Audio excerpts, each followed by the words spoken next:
Does the government improve security after Snowden? I mean, do we know how this happened again, or did it happen before Snowden and it's only now coming to light? Well, you know, it's not clear exactly when this document was leaked. We do know that it was dated from August of 2013, which is after Snowden fled the United States to avoid criminal charges. And yes, the U.S. did improve its computer security system because obviously Snowden exposed a huge vulnerability. But the problem is that there are still about 3 million people that have access to secret documents in the U.S. government. So that's a lot of people who could easily get access to this stuff and leak it at any time. Edward Snowden has announced he will be enjoying the luxury and comforts of Russian living for at least another 3 years. This obviously to further his education of Russian ballet and take part in that new 3-year vodka taste testing campaign featuring such lovely haunts as Minsk and Siberia. Back in his old haunt, where certain law enforcement officials would really enjoy having a cocktail with him, the realization is now going public that Snowden would appear to be something of a Pied Piper when it comes to those seeking to undermine government intelligence. So what, if anything, can they do about it? Welcome into MidPoint. The former Undersecretary of Defense during the first Bush administration, currently columnist for the Washington Examiner and American Spectator, Jed Babbin joins us today. Jed, thanks so much for being here. Thanks. I think you promoted me. I was just a deputy undersecretary. I'll take the promotion, but I didn't get it. I am willing to give a man like you promotions at all times because I think even later in life we deserve those promotions. So I feel good about that right now. And don't worry about it, as they say in government, the check's in the mail, right? Let's get down to the real stuff then here, now that you are either deputy or the real undersecretary here. Who is this Edward Snowden version 2, if you will? And it seems like they really just maybe tripped on somebody here.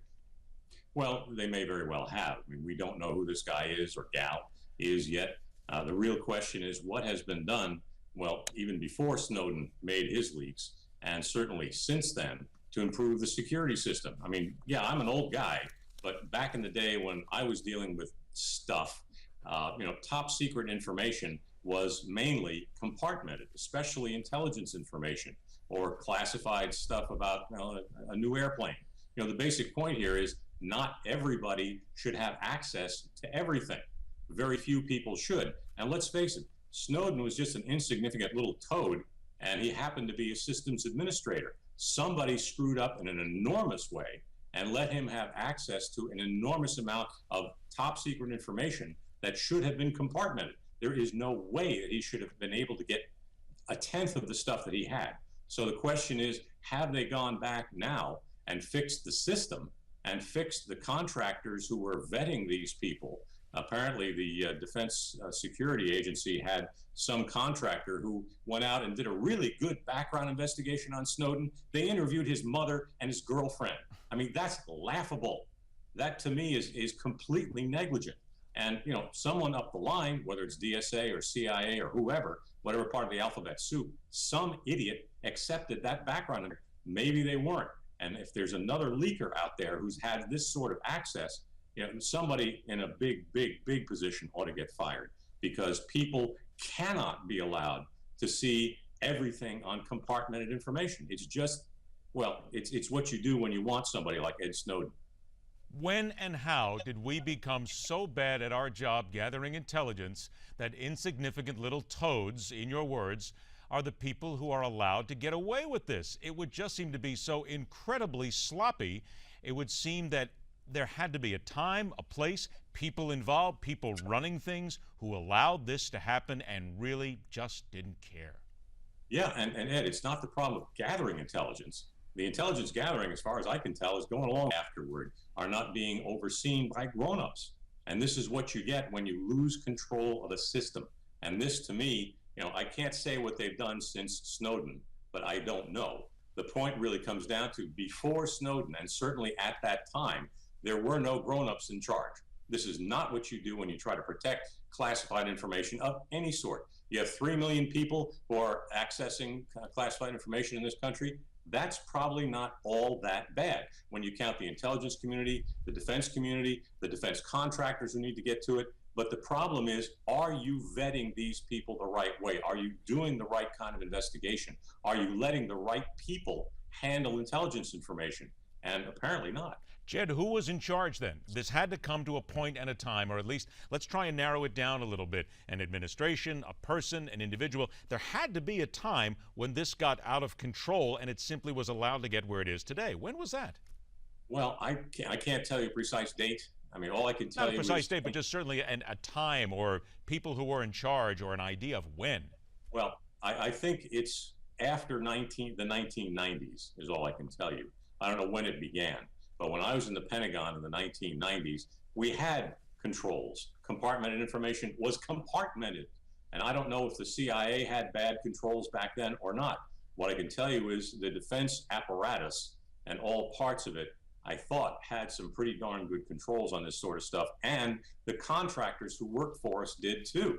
You know, if you pass something that was super duper compartmented, top secret to the Lockheed Skunk Works, you know what? The point of the matter comes down to is, you know, somebody lost control. Whether it was in the late 1990s or the early 00s, who knows? But at that time, somebody took their hand off the tiller, and whoever that was has blame.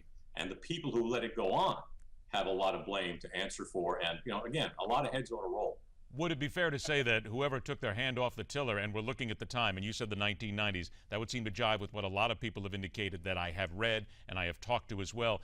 But it would seem that we're talking not too far before 9/11. Here's the early part of 2000, 2001. It would seem that whoever took their hand off the tiller, that was the moment, right? We've really got a problem. And then there's still the American people now thinking, well, if you knew you had a problem then, why haven't you fixed it yet to the point where you're still leading to an Edward Snowden a decade later? Well, all I can tell you, and again, I wasn't there at that time, so I'm kind of interpolating from what I know otherwise. It seems to me that you had things go awry and were intentionally going awry. Don't forget, when Jamie Gorelick was, I think, Deputy Assistant Attorney General or Deputy Attorney General during the Clinton years, it was she who constructed the so-called wall between intelligence and law enforcement. Sure, her wall memo, I still have it here somewhere, basically said, if you're a cop, you can't get intelligence information. If you're an intelligence analyst and you find something that's going on as a criminal activity or even a terrorist activity, you can't share that with law enforcement. So whether or not that was the same sort of thing that you end up with when you end up with a creation of someone like Edward Snowden, you know, a bump on the log, an insignificant pimple of a person in the grand scheme of things. He was not an analyst. He was a computer administrator, for God's sake. How does somebody like that get in touch, well, get to touch the tens of thousands of bits of information that were really crucial to national security?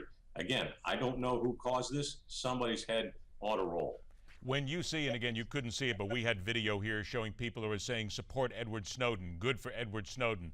You have protesters out there who are saying that he did a good thing, calling him an American hero. As somebody who was involved in this community for so many years, who has a pretty good idea of what went on, how do you feel when you see that? Well, all I can say is in America, everybody has a right to be wrong, and you know they're free to express their opinions. I think Snowden is a traitor. I think he is someone who would never have gained any notoriety at all, but for the fact that he sought it out by stealing information. Don't forget, the information that he took with him was stolen. He did not have a right to take it with him. He's a thief, and I think he's a traitor.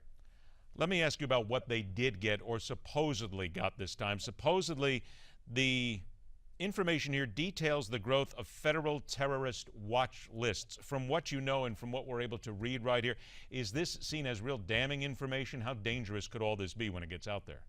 It could be. I don't think it's nearly as dangerous. I mean, again, I'm interpolating here because I haven't seen the information. I'm not privy to it.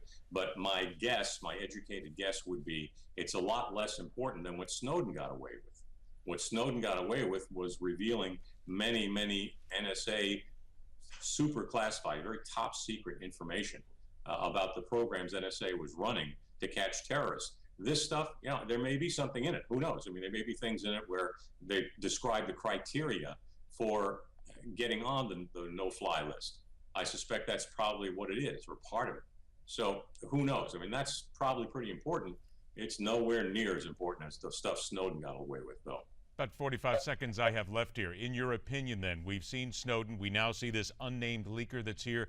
Are we looking at an era right now that we're entering where we're going to see a lot more of this? Because, quite frankly, to a lot of these hackers, these people, this is almost a game to them. This is a competition to see what they can do.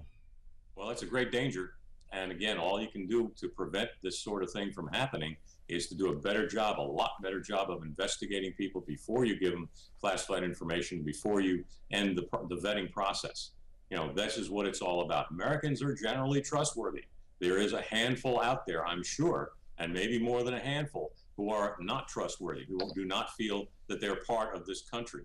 And when you take an oath, to protect and defend this country, that should mean something pretty much to anybody. I think, Jed, it used to mean a lot of things to a lot of people, but unfortunately it does not anymore. You are exactly right on that. Jed, thanks so much for joining us. Please keep the promotion if you'd like. We're happy to go ahead and allow you to have it again next time as well when you join us.